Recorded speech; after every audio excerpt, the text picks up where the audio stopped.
Bismillahirrahmanirrahim. Assalamualaikum warahmatullahi wabarakatuh.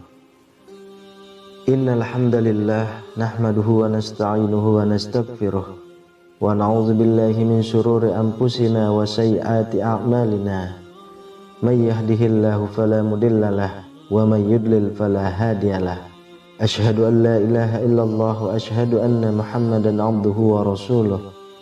Allahumma salli wa sallim ala sayyidina Muhammadin wa ala alihi wa ashabihi wa man tabi'ahum bi ihsanin ila yaumiddin. Syukur alhamdulillah kita bisa berjumpa lagi di channel ini. Sholawat dan salam selalu dan tetap tercurahkan kepada junjungan kita Nabi besar Muhammad sallallahu alaihi wasallam. Allahumma salli ala sayyidina Muhammad wa ala ali sayyidina Muhammad. Harapan dan doa saya semoga saudaraku semuanya yang menonton video ini selalu diberikan kesehatan, dilapangkan rezekinya, diampuni dosa-dosanya, dan dipanjangkan umurnya. Amin ya rabbal alamin.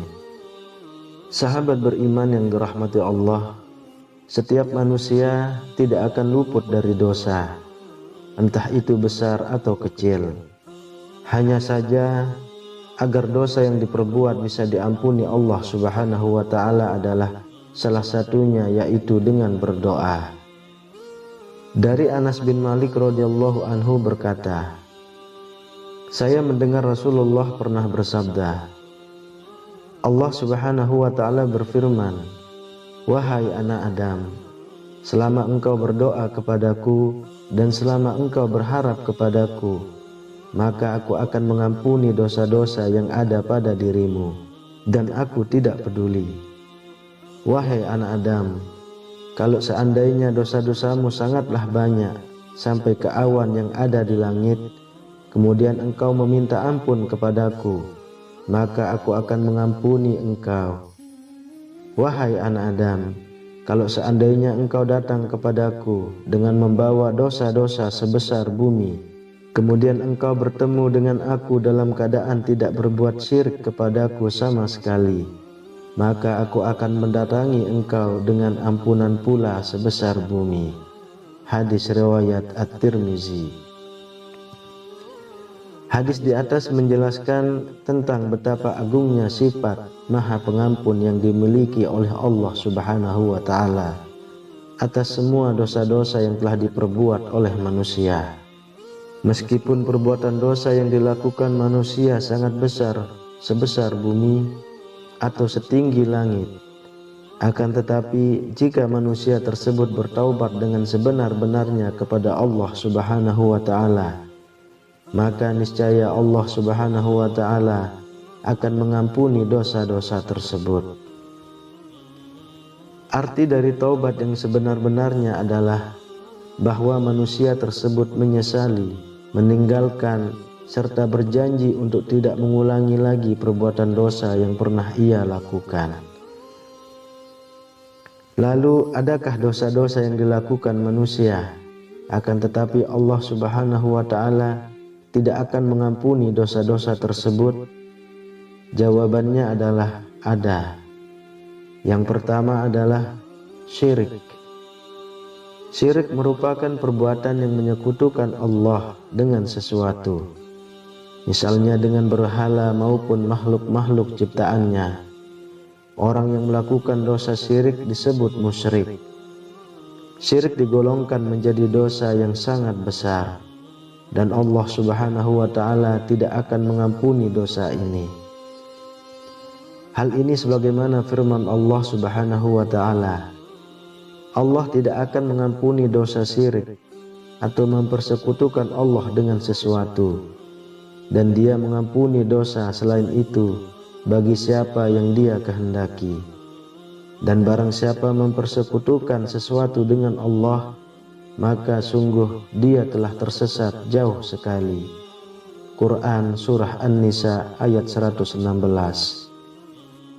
Lalu yang kedua, menuduh wanita solehah telah berbuat zina. Zina merupakan perbuatan bercampurnya laki-laki dan perempuan tanpa adanya ikatan pernikahan. Ini adalah dosa yang sangat besar, dan sebagai hukumannya, maka pelaku zina akan mendapatkan hukuman dari Allah Subhanahu wa Ta'ala, baik itu selama mereka di dunia maupun ketika mereka berada di akhirat kelak. Lalu bagaimana jika ada seseorang yang menuduh seorang wanita solehah telah melakukan perbuatan zina? Allah Subhanahu wa Ta'ala telah berfirman, dan orang-orang yang menuduh perempuan-perempuan terhormat berbuat zina, kemudian itu tidak mengemukakan 4 saksi, maka hendaklah mereka didera 80 kali deraan, dan janganlah diterima kesaksian dari mereka selama-lamanya. Itulah orang-orang fasik. Quran Surah An-Nur ayat 4. Yang ketiga, sihir. Dosa yang tidak terampuni selanjutnya adalah sihir. Sihir tergolong ke dalam perbuatan dosa yang sangat besar, karena sihir merupakan salah satu perbuatan setan, dan orang yang melakukannya termasuk ke dalam golongan orang-orang kafir. Allah Subhanahu wa Ta'ala berfirman, dan mereka mengikuti apa yang dibaca oleh setan-setan pada masa kerajaan Sulaiman, dan mereka mengatakan bahwa Sulaiman itu mengerjakan sihir. Padahal Sulaiman tidak kafir, tidak mengerjakan sihir. Hanya setan-setanlah yang kafir mengerjakan sihir. Mereka mengajarkan sihir kepada manusia, dan apa yang diturunkan kepada 2 orang malaikat di negeri Babil, yaitu Harut dan Marut. Sedang keduanya tidak mengajarkan sesuatu kepada seorang pun sebelum mengatakan, sesungguhnya kami hanya cobaan bagimu, sebab itu janganlah kamu kafir.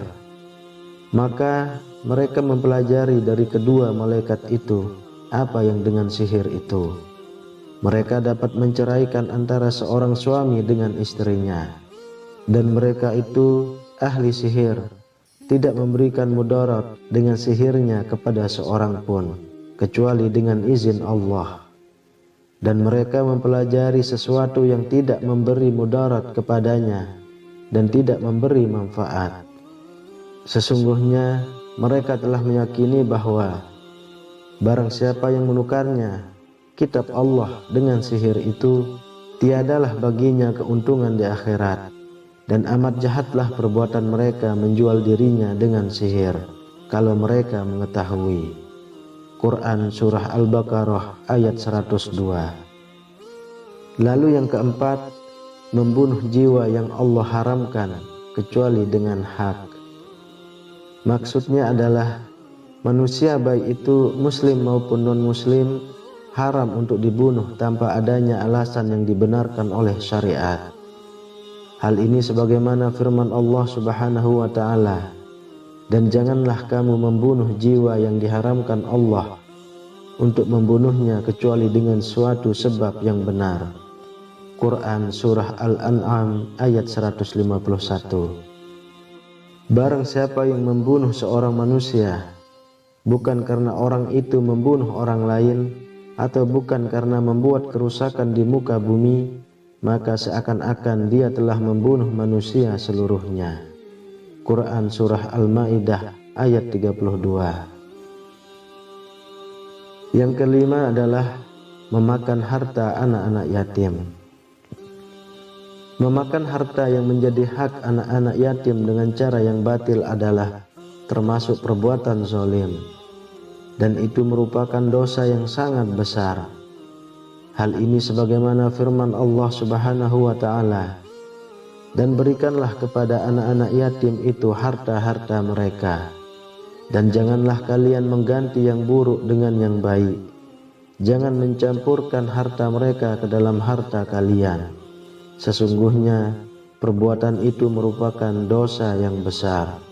Quran Surah An-Nisa ayat 2. Sesungguhnya orang-orang yang memakan harta anak yatim secara zalim, Sebenarnya mereka itu menelan api sepenuh perutnya, dan mereka akan masuk ke dalam api yang menyala-nyala, yaitu neraka.